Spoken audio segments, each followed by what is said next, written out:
Headliners. नमस्कार श्रोता, radio कान्तिपुरको प्रभातकालीन नियमित कार्यक्रम द हेडलाइनर्समा यहाँलाई स्वागत छ। कार्यक्रम लिएर आज म प्रकाश पाठक उपस्थित भएको छु। जनचासोका विभिन्न विषयमा अतिथिसँग विचार विमर्श गरिने कार्यक्रम द हेडलाइनर्स तपाईँ रेडियो कान्तिपुरको तरङ्गमा हरेक दिन बिहान 7 बजेदेखि आधा घण्टा सुन्दै आउनु भएको छ। कार्यक्रममा आज हामी राजनैतिक विश्लेषक पुरञ्जन आचार्यसँग कुराकानी गर्दैछौँ। कार्यक्रम सुन्दै जाँदा आजका हाम्रा अतिथि राजनैतिक विश्लेषक पुरञ्जन आचार्यलाई कुनै प्रश्न वा जिज्ञासा राख्न मन लागे हाम्रो स्टुडियोको टेलिफोन नम्बर 01 55 41 906 मा आफ्नो प्रश्न टिपाउन सक्नुहुन्छ।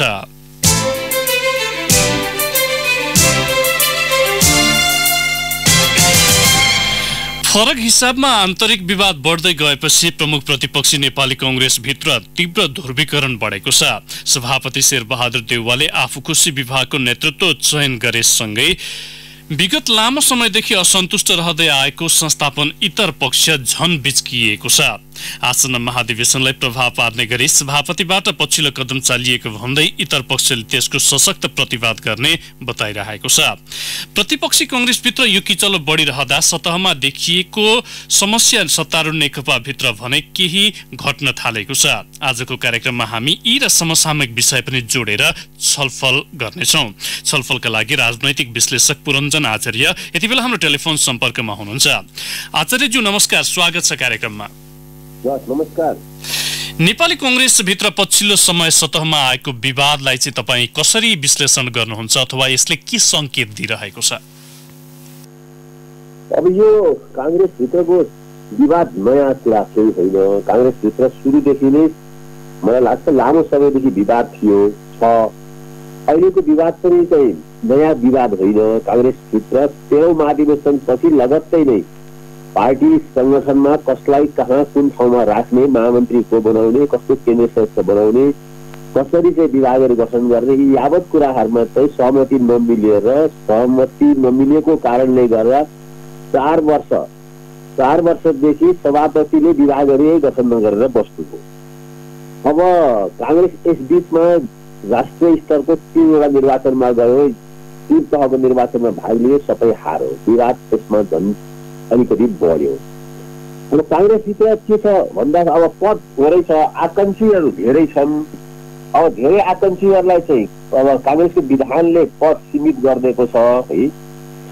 अब अहिलेको विवाद चाहिँ के हो भनेर भन्दाखेरि चाहिँ अहिलेको यतिखेरको विवाद चाहिँ मूलत अहिले चाहिँ यो 6 महिना 1 वर्षदेखिको विवाद चाहिँ कांग्रेसभित्र 14औं महाधिवेशन चाहिँ लागिसक्यो। अब समयमा भएको भए 14औं महाधिवेशन यतिखेर कांग्रेस 14औं महाधिवेशनको चाहिँ अभियानमा हुन्थ्यो। अब कांग्रेसले बिना कारण खास गरी सभापति शेरबहादुर देउवाजीले किन 1 वर्ष बढाउनु भयो त्यो थाहा भएन। त्यसको सार्वजनिक जानकारी पनि चाहिँ बढाउनु पर्ने औचित्य कारण के पनि नखुलाइकन 1 वर्ष समय थपिएको छ। अब 1 वर्ष थपिएको सबैभन्दा पहिलेदेखि नै चाहिँ देउपा इतर समूहहरूलाई चाहिँ महाधिवेशन लागिसकेको थियो। उनीहरूको चाहिँ जुन ढङ्गको दौडधुप थियो त्यो चाहिँ के थियो भन्दा अब समयमै कांग्रेसको 14औं महाधिवेशन होला, त्यो महाधिवेशनमा आफ्नो किसिमले चाहिँ एउटा मोर्चाबन्दी गरिएला भन्ने थियो। हठात रूपमा 1 वर्ष बढिसकेपछि अब एकातिर चाहिँ अब अझै 1 वर्ष यो विवाद नमिले भयो, अर्कोतिर मोर्चाबन्दी थप अझै 1 वर्ष हुने भयो। अब विवाद चाहिँ आगो हाल्ने काम चाहिँ केले गर्यो भने सकिएको र चाहिँ काम चलाउने सभापतिले भर्खरै चाहिँ विभागहरू गठन गर्नुभयो, 4 वर्ष नगरेको विभागहरू। त्यो चाहिँ मलाई लाग्छ विवादको चरम एउटा चाहिँ अब अवस्था छ।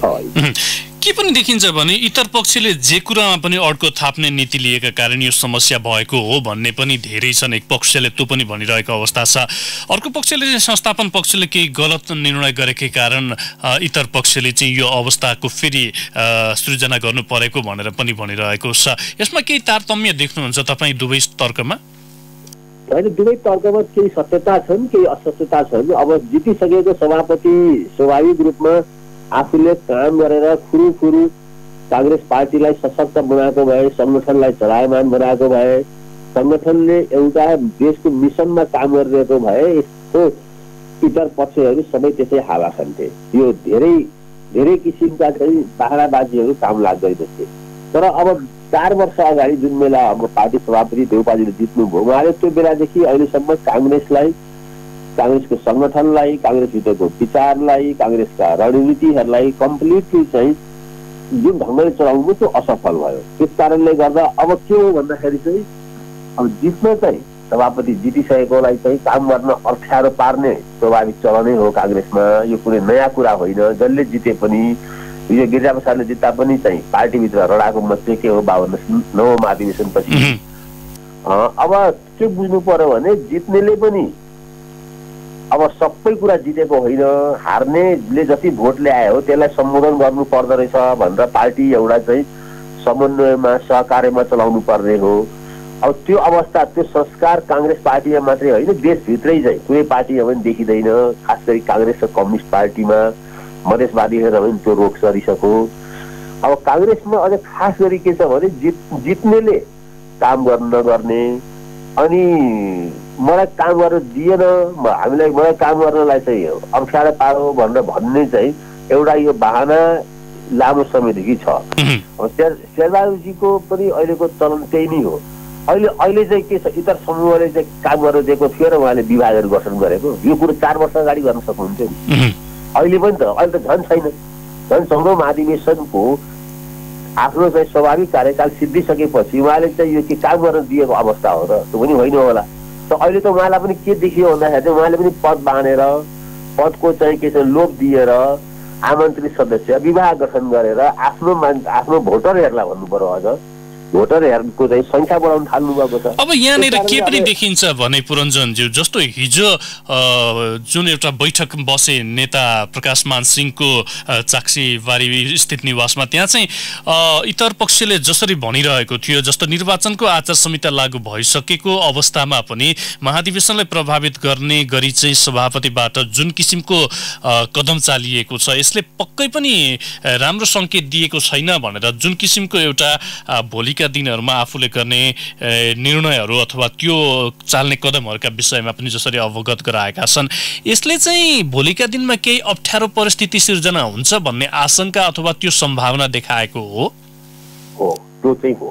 त्यो के हो भन्दाखेरि चाहिँ अब संस्थापन पक्ष, अब अहिले देउपा मात्रै नभन्नुहोस्, हो संस्थापन पक्ष कुनै पनि किसिमले 14औं महाधिवेशनलाई प्रभावित गरेर चुनाव जित्नको लागि सम्पूर्ण रणनीतिहरू निर्माण गरिरहेको छ। त्यसको लागि चाहिँ पार्टीका विधानहरू, पार्टीको इतिहासहरू, पार्टीको चाहिँ सार्वजनिक छविहरू सबैलाई ताकमा राखेर अब चुनाव लागेपछि चुनाव जित्नको लागि यी सब रणनीतिहरू अगाडि आएका छन्। यो आचार संहिता लाग्छ कि लाग्दैन पार्टीको महाधिवेशनमा त्यो मलाई थाहा भएन, तर स्वाभाविक रूपमा पार्टीको तिथि मिति तोकिसकेपछि, पार्टीको तिथि मिति तोकेर चुनावको प्रक्रिया पनि अगाडि बढिसकेपछि, सुरु भइसकेपछि कुनै पनि लोकतान्त्रिक पार्टीमा विवेक भएको मानिसले यस्तो काम चाहिँ गर्दैन जुन कामले स्वाभाविक रूपमा 4 वर्ष अगाडि गर्नुपर्ने। के गरियो भन्दा त्यो चुनावमा भोट ल्याउनको लागि, चुनावमा आफ्नो पक्षलाई चाहिँ सशक्त पार्नको लागि या काङ्ग्रेस पार्टीलाई नैतिक रूपले तल झार्नको लागि यो कदमहरू चाहियो। मलाई लाग्छ देउपाजी अब जुन इतिहास बोकेर काङ्ग्रेसको सभापति हुनुहुन्छ, या चाहिँ उहाँको आफ्नै निजी इतिहास पनि चाहिँ लोकतान्त्रिक आन्दोलनमा जडो छ, त्यसलाई चाहिँ त्यो मर्यादालाई, त्यो अनुकूल आचरण गर्नलाई उहाँ चुकिरहनु भएको छ है। त्यो चाहिँ उहाँले चाहिँ के सोच्नु पर्ने भने, उहाँ पनि अब एउटा जीवनको उत्तरार्धमा हुनुहुन्छ। म यस्ता चाहिँ लोकतान्त्रिक विधि प्रक्रियाहरू पार्टीमा चाहिँ कायम गर्छु जुन चाहिँ पछि आउनेलाई पनि नैतिक रूपले त्यो मान्न, त्यसलाई चाहिँ अनुसरण गर्न बाध्य होस् भन्ने अपेक्षा उहाँबाट गरिन्छ। तर अब त्यसको ठिक विपरीत आचरण हुँदाखेरि अब त्यो पार्टी, सिङ्गो पार्टीलाई नै, त्यसको इतिहासलाई, त्यसको भविष्यलाई र त्यसको वर्तमानलाई नै उहाँले चाहिँ कठघरामा उभ्याइदिनु भयो। क्या यो पार्टी, यसको नेताहरू जेसुकै पनि गर्न सक्छन् पदको लागि, आफूलाई चाहिँ सभापतिमा उपस्थित गराउनको लागि, जित्नको लागि भन्ने कुराहरू चाहिँ यी मान्यताहरू स्थापित भएको हो। तपाईँले जुन सोध्नु भएको छ यसमा चाहिँ पार्टीभित्र आचार संहिता लाग्छ कि लाग्दैन, अब मलाई लाग्दैन पार्टीभित्र त्यो काम चाहिँ निर्वाचन आयोग गठन भइसकेको छ। निर्वाचन आयोगले त्यसलाई चाहिँ सायद चाहिँ भन्ला यो चाहिँ गलत कदम हो भन्दा, या त्यो पनि नभन्ला, त्यो मलाई थाहा भएन। तर यो कुरो पक्कै राजनीतिक रूपले, नैतिक रूपले उहाँले गलत चाहिँ गलत कदम चाल्नु भएको छ। यो नचालेको भए हुन्थ्यो, चाल्नु थियो भने 4 वर्ष अगाडि चालेको भए। अब यो 4 वर्ष कार्यकाल सकिएको 2 दिन पछाडि सभापतिको सक्रियता सुरु भयो जसरी, अथवा जुन एउटा विभागहरूले चाहिँ गठन हुने अवस्था पाए सभापतिको कार्यकाल सकिएको 2 दिन पछाडि, अब कांग्रेसले आफूलाई लोकतन्त्रको एउटा आधार स्तम्भको रूपमा चाहिँ मान्छ अथवा त्यो दल हामी हौं भनेर भन्छ। यो भित्रका गलत क्रियाकलापबाट भोलि उसका समर्थक अथवा उसका कार्यकर्ता अथवा उसको नेतृत्व प्रति कार्यकर्ताको वितृष्णा आउने अवस्था तपाई देख्नुहुन्छ यो बीचमा? कांग्रेस नेतृत्व प्रति वितृष्णा नआए पनि कुनै किसिमको आकर्षण छैन। यो अहिलेको वर्तमान स्टक अफ लिडरशिप छ, यो कुरो चाहिँ नहिचकिचाइकन भन्न सकिन्छ। अब वितृष्णाको लेभल चुनावमा देखियो हैन, 3 तहकै निर्वाचन कांग्रेसले त्यस्तो नराम्ररी पराजय भएको। तर अहिले कांग्रेसमा के भन्छ भने कांग्रेस नेतृत्व जतिसुकै चाहिँ वितृष्णाबाट गुज्रिए पनि या अनाकर्षक भए पनि कांग्रेस भित्रका स्टक अफ लिडरशिपलाई के लागेछ भने यो पार्टी हारेको भन्ने छ। मेरो नेता, मेरो नेतृत्व, मेरो चाहिँ नीति हारेको भन्ने छैन। यो किन त्यस्तो भइरहेको छ? संसारमा कहीँ पनि त्यस्तो हुँदैन। चुनाव हारिसकेपछि त्यसको नेताले जिम्मेवारी लिन्छ, एक ढङ्गले पार्टी चाहिँ जिम्मेवारीबाट प्रत्याग गर्छ, एउटा फ्रेस म्यान्डेटको लागि चाहिँ आह्वान गर्छ र अर्कोलाई नेतृत्व सुम्पिन्छ। यो एउटा स्वाभाविक एउटा डेमोक्रेटिक कल्चर भएको देशहरूमा हुने प्रक्रिया यही नै हो। तर नेपालमा 3 तहको निर्वाचन हारिसकेपछि पनि कुनै पनि नेताले जिम्मेवारी लिएर अब नयाँ ढङ्गले नयाँ फ्रेस बाटोबाट जाउँ भनेर सम्पूर्ण जिम्मेवारी कांग्रेस केन्द्रीय नेतृत्वलाई जिम्मेवारी दिएर त्यहाँबाट उम्किए। यो कांग्रेसभित्र घटेको एकदम ऐतिहासिक रूपमा भूल भइरहेको छ एउटा लोकतान्त्रिक पार्टीको। यसको छवि यसले बिग्रिरहेको छ। कांग्रेसमा नेता पनि रेस्पोन्सिबल हुन्छ। आज देश चलेन भने को हुन्छ रेस्पोन्सिबल? आज देशले गलत बाटो लियो भने प्रधानमन्त्रीले जिम्मेवारी लिनुपर्छ स्वाभाविक रूपमा।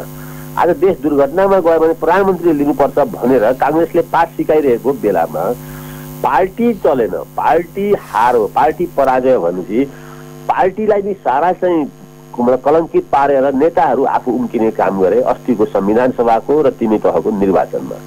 शेरबहादुरजीले त्यो एउटा ठुलो ऐतिहासिक भूल गर्नुभएको छ। त्यसले कांग्रेस पार्टीलाई लक्षित छ। पछिसम्म पनि नेताहरू यो भूल हामीबाट भएन, हाम्रो नेतृत्वबाट भएको होइन, यो चाहिँ केन्द्रीय कार्य समितिको जिम्मेवारी हो, सबै लिनुपर्छ भनेर त्यो उम्किने एउटा मान्यता स्थापित गर्नुभएको छ। अब यो सभापतिले जुन कदम चाल्नु भएको छ यसले पक्कै पनि पार्टीलाई त एउटा अलिकति अप्ठ्यारो अवस्थामा पुर्याउने अवस्था देखिएको छ। यो सभापतिको कदमले आफै विरुद्धको गठबन्धन बलियो हुने अवस्था चाहिँ त्यो नियति भोग्नुपर्ने अवस्था रहन्छ कि रहँदैन सभापति देउवाले? अब हेर्नुहोस्, जहाँसम्म मैले कांग्रेसको आन्तरिक जीवनलाई बुझेको छु, सभापतिको र सभापति इतर समूहको सोच के छ भने सभापति देउपा आफ्नो गुटको एकल नेता हुनुहुन्छ। त्यसमा उहाँलाई च्यालेन्ज गर्ने मान्छे कोही छैन। त्यसै कारणले उहाँ चाहिँ आफूलाई चाहिँ जुन ढङ्गले अगाडि बढाए पनि मेरो भोटै बढ्छ भन्ने छ। सभापति इतर समूह के छ भने त्यसको कमान्डरै छैन, त्यसको कमान्डर पनि अहिलेसम्म छैन। त्यसको कमान्डर भोलिको दिनमा पनि चाहिँ देखिन्छ, यो कुनै सम्भावनाहरू नजिकमा देखिरहेको छैन। त अब सभापतिलाई च्यालेन्ज गर्ने, अहिलेको वर्तमान सभापतिलाई संगठित रूपमा च्यालेन्ज गर्ने, तेरो नीति कार्यक्रम नेतृत्व खराब भयो, तेरो त्यो नीति कार्यक्रम नेतृत्वमा कांग्रेस चाहिँ धराशायी भयो। अब यसको अब आज अमेरिकामा 1 वर्षपछि राष्ट्रपतिको चुनाव हुँदैछ, पार्टीहरूले आफ्नो आफ्नो नेता खोज्दैछन् हैन। हिजो भर्खर चाहिँ एउटा चाहिँ के अरे चाहिँ मंगलबारको दिन 11वटा चाहिँ स्टेटमा चाहिँ डेमोक्रेटिक पार्टीको नेता छान्ने प्रक्रियाहरू भयो। अब नेपालमा के भइरहेको छ, नेपाली कांग्रेसभित्र के भइरहेछ भने यसको आन्तरिक जीवन चाहिँ 2, 3, 4 गुटमा बाँडिएको छ। सौभाग्यले देउपा गुट एकदम इन्ट्याक्ट छ र त्यसको चाहिँ नेता पनि उहाँ बाहेक अरू छैन। त्यसकारणले अब उहाँलाई के लाग्छ भने जति सक्दो मान्छेलाई मैले यतिखेर अब मेरो सामान्य कार्यकाल सिद्धिएपछि पद दिन्छु या आफ्नो पक्षमा पार्छु, ती सबै मेरा भोटर हुन सक्छन्, भोटर नै हुन् भनेर उहाँले चाहिँ 4 वर्षपछि अब जानेहरूलाई पनि म यसमा चाहिँ अचम्म मान्दैछु। जानेहरू पनि कार्यकाल सिद्धिसकेको सभापतिले नियुक्त गर्दाखेरि नैतिक रूपमा जानु हुन्थ्यो कि हुँदैन, तर एकजनाले पनि चाहिँ हामी उहाँले दिएको पद लिँदैनौँ भनेर चाहिँ राजनीतिक रूपले पनि प्रस्तुत भएन, एकजना पनि भएन। यो पनि एउटा दुर्भाग्य, कांग्रेससित कुन संस्कार छिरिरहेको छ भन्ने एउटा दुर्भाग्य नै भन्नुपर्छ यसलाई। आज यो शेरबहादुरजीले फालेको जालो या यो लोभमा हामी बस्दैनौँ है, तपाईँले त अब टाइमली चाहिँ यो गर्नुहोस् हामी चाहिँ काङ्ग्रेसको जीवनसँग जोडिएको छौँ भनेर एकजना पनि ननिस्किने दुर्भाग्य होइन र कस्तो किसिमको संस्कार काङ्ग्रेसमा विकसित भइसक्यो। यो अभ्यास जसरी अगाडि बढिरहेको छ यसमा चाहिँ मुख्य दोष सभापति स्वयंको व्यक्तिगत आचरण र अन्य विषयहरू पनि जोडिन्छन् भन्ने एक थरीको पनि भनाइ छ, अथवा नजिकका व्यक्तिहरू त्यो पनि भन्छन् उहाँको स्वभावले पनि ती विषयहरूमा चाहिँ अलिकति त्यसलाई चाहिँ अलिकति ब्याकमै राख्ने प्रयास गरिरहेको अवस्था हुन्छ, अथवा आफ्नो निर्णय जसरी भए पनि कार्यान्वयन गराउने स्वभावले गर्दा चाहिँ पार्टीभित्र अलिकति समस्या भएको हो कि भन्ने धेरैको बुझाइ पनि छ। त्यसमा केही तर्क देख्नुहुन्छ तपाईँ?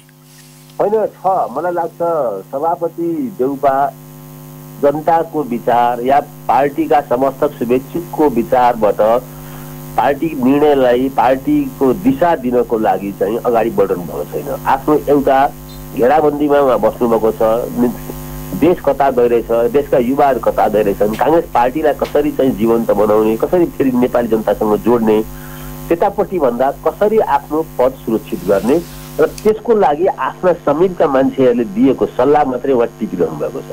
उहाँले सभापतिको हैसियतमा 4 वर्ष र संसदीय दलको नेताको हैसियतमा अहिले 2.5 वर्षदेखि जुन भूमिका गर्दै हुनुहुन्छ त्यसले यो कुरालाई प्रष्ट के पार्छ भने अझ उहाँ छाया सरकारको प्रधानमन्त्री पनि हो क्या। अब उहाँले आफ्नो यो तीनवटै भूमिकामा कुनै पनि किसिमको प्रभाव पारिरहेको अब उहाँका अनुयायीहरूले उहाँको घेराबन्दी जसको घेराबन्दीमा हुनुहुन्छ ती घेराबन्दीभित्र बसेकाहरूले हाम्रो देउपा दाई गजब हुनुहुन्छ भन्न सक्छन् होइन, तर के आम जनताले या काङ्ग्रेसका समर्थक शुभेच्छुकहरूले अन्तर्राष्ट्रिय समुदायले मिडियाले उहाँको भूमिकालाई प्रभावकारी मानेको छ। उहाँ आज संसदीय दलको नेताको हैसियतले रोस्टममा उभिएर सरकारका गलत काम कारबाहीहरूलाई चाहिँ जनतालाई मिडियालाई भन्न सकिरहनु भएको छ। उहाँले काङ्ग्रेस पार्टीलाई 7वटा जिल्लामा 7वटा प्रदेशमा जहाँ काङ्ग्रेस विपक्षमा छ तर त्यसलाई चलायमान बनाउनको लागि कुनै किसिमको दिशा निर्देशहरू गराउनु भएको छ। म केही पनि देख्दिनँ। पुरञ्जनजी, यहाँलाई म केही बेर कार्यक्रममा रोक्छु, हामी छोटो ब्रेकमा जान्छौँ। ब्रेकपछि श्रोताका पनि प्रश्न लिएर हामी थप छलफल गर्नेछौँ। कृपया टेलिफोन सम्पर्कमै बस्दिन यहाँलाई आग्रह गर्दछु। अहिलेलाई भने ब्रेकको पालो।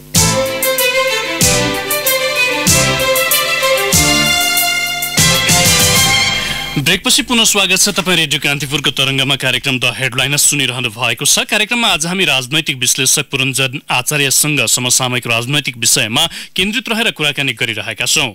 पुरञ्जनजी, यहाँलाई कार्यक्रममा पुनः स्वागत छ। धन्यवाद। हामीलाई धेरै श्रोताले जिज्ञासा टिपाउनु भएको छ। श्रोताको प्रश्न राख्नुभन्दा अगाडि म तपाईँलाई मेरै प्रश्न राख्छु। जस्तो नेकपा भित्र पनि पछिल्लो समय केही विवाद देखिएको थियो शीर्ष तहमा, तर जसरी एउटा सहज रूपमा अवतरण भएको मानिन्छ यसले पनि कङ्ग्रेस भित्रको विवादलाई चाहिँ साम्य पार्न चाहिँ केही सकारात्मक सन्देश दिन सक्ने अवस्था देख्नुहुन्छ? अहिले अब यस्तो पाठ सिक्नुपर्ने हो। पाठ सिक्नको लागि त जोबाट पनि सिक्न सकिन्छ। नेकपामा पनि पुगेको विवाद भनेको काङ्ग्रेसकै रोग संक्रमित भएर कोरोना भाइरस जस्तो असर गएको अब किनभने काङ्ग्रेसले यही प्र्याक्टिस धेरै दशकदेखि गर्दै आएको थियो। अब कम्युनिस्ट पार्टीले पनि सिक्दाखेरि चाहिँ त्यही सिक्यो, तर अब त्यहाँ चाहिँ के छ भन्दाखेरि चाहिँ काङ्ग्रेसभन्दा फरक के छ भने त्यहाँ चाहिँ अब समान उमेर भएका लामो समयदेखि चाहिँ एकै ढङ्गले एउटै स्कुलबाट आएका अब अहिले 2टा स्कुल त्यहाँ गएको हुनाले विवाद भएको हो। माओवादीको एउटा स्कुल, अर्को एमालेको स्कुल विवाद भएको हो। तर उनीहरूले क्विकली त्यसलाई ह्यान्डल गर्नुको लागि प्रयत्न गर्दैछन्। यद्यपि अब विवाद चाहिँ साम्य भइसक्यो यो त्यस्तो मलाई लागिरहेको छैन। त अब काङ्ग्रेसले यसपटक पाठ सिक्नको लागि विवाद हुन्छ, राजनीतिक पार्टीहरूमा विवाद हुन्छ, प्रतिस्पर्धा पनि हुन्छ, तर एउटा स्वस्थ प्रतिस्पर्धा गेम गरिन्छ कि महाधिवेशनको अगाडि चाहिँ 14औं महाधिवेशन काङ्ग्रेसको अगाडि छ। यसमा त्यो स्वस्थ प्रतिस्पर्धाको अपेक्षा काङ्ग्रेसलाई काङ्ग्रेस पार्टीका कार्यकर्ताको मात्रै होइन नि, काङ्ग्रेसलाई आम नागरिकले अन्तर्राष्ट्रिय समुदायले पनि यो कसरी आफ्नो 14औं महाधिवेशनमा प्रवेश गर्छ भन्दै हेरिरहेका हुन्छन्। त्यहाँ अब काङ्ग्रेसले यो कम्युनिस्ट पार्टीभित्र चाहिँ भोलि साँच्चै नै विवाद मिलाउनको लागि निकालेका विभिन्न सूत्रहरू छन्। जसरी अब अर्थमन्त्रीलाई निरन्तरता दिएको छ, भोलि वामदेवजीलाई चाहिँ राष्ट्रसभामा ल्याउला भएको आखिरमा सूत्रहरूको राजनीतिक द्वन्द्व हुन्छ। पार्टीभित्र द्वन्द्वलाई सूत्रहरूले मिलाउने हो। त्यस कारणले काङ्ग्रेस पार्टीभित्र पनि अब केही शिक्षा लिने सक्ने विवेक छ नेताहरूमा भने लिँदा हुन्थ्यो, राम्रो कुरा हो। हामीलाई धेरै श्रोताले प्रश्न टिपाउनु भएको छ। हामीसँग 4 मिनट समय छ आचार्यज्यू, संक्षिप्त जवाबको अपेक्षा गर्छु तपाईँबाट। मोहम्मद फिरोजले सोध्नु भएको छ राजविराजबाट, अब कङ्ग्रेस जनता माझ कसरी आउँछ? उसको पकड क्षेत्र मधेस पनि गुमिसकेको अवस्था छ। यो ठुलो च्यालेन्ज हो। काङ्ग्रेसले यस विषयमा गम्भीरतापूर्वक सोचेर एउटा नयाँ अभियान मधेसमा काङ्ग्रेस कसरी इन्ट्री गर्ने भन्ने सोचेन भने काङ्ग्रेसको लागि मोहम्मदजीले भन्नुभएको राजनीतिबाट यो प्रश्न सर्वाधिक चाहिँ चुनौतीले भरिएको छ। त्यसै कारणले काङ्ग्रेसले अझै पनि समय छ, सोच्नुपर्छ मधेससँग मधेसी समुदायसँग कसरी जोडिने। टेकन फर ग्रान्टेड लिएको कारणले यो अवस्था आयो है। अब त्यो अवस्था छैन। मधेससँग पनि राजनीतिक विकल्प भयो, यो तीनटा विकल्प हो। कम्युनिस्ट पनि विकल्प भयो, मधेसवादी पनि भए, काङ्ग्रेस मात्रै इन्डिस्पेन्सेबल रहेन। रूपन्देहीबाट सोध्नु भएको छ डोलराज पराजुलीले, अहिले देश लुट्न सबै एक हुन्छन्, नत्र यो अवस्था आएन भने फुट्ने प्रवृत्ति पनि बढ्दो छ। यो कस्तो राजनैतिक संस्कार विकास भइरहेको छ मुलुकमा, तपाईँ के भन्नुहुन्छ? हो, यो पराजुलीजीले एकदम सही भन्नुहुन्छ। यो गलत संस्कार राजनीतिमा आएको छ। देश लुट्न राजनीतिज्ञहरूबाट अपेक्षा गरिँदैन। देश निर्माण गर्ने, त्याग गर्ने यो हो राजनीति, देश सेवा गर्ने हो। तर त्यसको ठिक उल्टो हुँदाखेरि राजनीतिबाट संसारभरि नै अहिले विकृष्ट छ। राजनीतिक नेता, राजनीतिक पार्टीहरूसँग त्यसको प्रभाव नेपालमा परेको छ। नेपालका नेताहरू त्याग गर्ने त सक्ने भए, तर सत्तामा पुगिसकेपछि त्यो त्याग ढोङ थियो भनेर पनि प्रमाणित गर्नलाई चाहिँ आतुर भए। अब यसलाई लिएर चाहिँ समाजबाट, नागरिक समाजबाट, मिडियाबाट जुन ढङ्गले अहिले चाहिँ बहस विवादहरू चाहिँ अगाडि आएको छ, यसलाई हामीले अब अझै चाहिँ उचाइमा पुगाउनु पर्ला। अरू विकल्प छैन। नेताहरू सुध्रिन्छन्। यो 62-63 आन्दोलनमा नागरिक समाजले तिमीहरू सुध्रिन्छौ भनेर उनीहरूलाई मञ्चमा तल राखेर प्रश्न गरेको थियो। अब त्यो प्रश्न त्यतिखेर चाहिँ गम्भीर भएर अगाडि आयो। अहिले फेरि चाहिँ नेताहरू इच्छै भए। झापाबाट सोध्नु भएको छ युद्ध प्रसाद लामिछानेले, पदमा पुग्दा घमण्ड, नपुग्दा झगडा, कस्तो यो राजनैतिक रूपमा चाहिँ हामी अलिकति गलत बाटो दिशा लिएर चाहिँ अगाडि बढिरहेको अवस्था हो? पदमा पुग्दाखेरि घमण्ड, अहङ्कार, अब यो काङ्ग्रेसको नेताहरूमा त व्यापकै थियो पहिला। अहिले कम्युनिस्टमा यो रोग संक्रमित भएको छ। मैले भने कोरोना भाइरस जस्तै अब यो छ। नेपालको सामाजिक बनोट पदमा पुगेकोले सम्पूर्ण चाहिँ आफ्ना विगत बिर्सिने, अहङ्कारले भरिने, अरूलाई चाहिँ हप्काउने, अरूलाई चाहिँ मान्छे नगर्ने, यो एउटा चाहिँ पदमा पुगेको। अब सिंहदरबारको बनोटै त्यस्तो छ कि त्यही भन्नु पर्यो, नेपालको राजसत्ता त्यस्तो छ त्यो भन्नु पर्यो। अब के उपाय छ यसमा? पदमा पुगेकाहरूले सही आचरण गरेका छन् भन्ने आजको दिनमा उदाहरण पेश गर्न गाह्रो भइरहेको अवस्थामा अब लामिछानेजीको यो प्रश्नको उत्तर के छ भने अब देश त सुध्रेन, देश सुधार्ने नेताहरू पनि चाहिँ लागेनन्। अब आफै सुध्रेर उदाहरण पेश गर्ने छेउछाउको राजनीतिज्ञहरूले त्यसबाट अब सिक्ने जमको गर्छन् कि अब कहीँ केही न केही हामी चाहिँ समाज चाहिँ अगाडि नआइकन यी समाजका चाहिँ उत्पादन हुन् यी नेताहरू पनि। समाज चाहिँ अब कहीँ न कहीँ कुनै किसिमले सङ्गठित भएर अगाडि नआइकन देशको राजनीति मात्रै सुध्रियोस् यो कामना पनि नगरौँ। कहीँ न कहीँ हामी सङ्गठित हुनु पर्ला। हवस् त आचार्यजी, हाम्रो कार्यक्रमको निर्धारित समय सकिएको छ। यहाँको अमूल्य समय र विचारका लागि यहाँलाई धन्यवाद छ। हवस्, रेडियो कान्तिपुरलाई पनि मेरो तर्फबाट धेरै धेरै धन्यवाद। हवस् त श्रोता, आजका लागि कार्यक्रमको निर्धारित समय सकिएको छ। समय अभावले गर्दा प्रकाश रमण उप्रेतीले बानेश्वरबाट, त्यसै गरी अम्बिका प्रसाद कोइरालाले मोरङबाट, छविरमण अधिकारीले सिनामङ्गलबाट, सनोज कुमार शाहले मोरङबाट र कमल मैनालीले बारादशी झापाबाट सोध्नु भएको प्रश्न राख्न सकेनौँ। त्यसका लागि हामी क्षमा प्रार्थी छौँ। फरक प्रसङ्गमा अर्का अतिथिसँगको छलफल लिएर भोलि फेरि आउनेछौँ। आजको कार्यक्रमबाट न्युज डेस्कका सबै सहकर्मीसँगै प्राविधिक मित्र कृष्ण भण्डारी र रवि श्रेष्ठसँगै म प्रकाश पाठक पनि बिदा हुन्छौँ। नमस्कार। सूचना र मनोरञ्जनको संवाहक रेडियो राष्ट्रको रेडियो कान्तिपुर।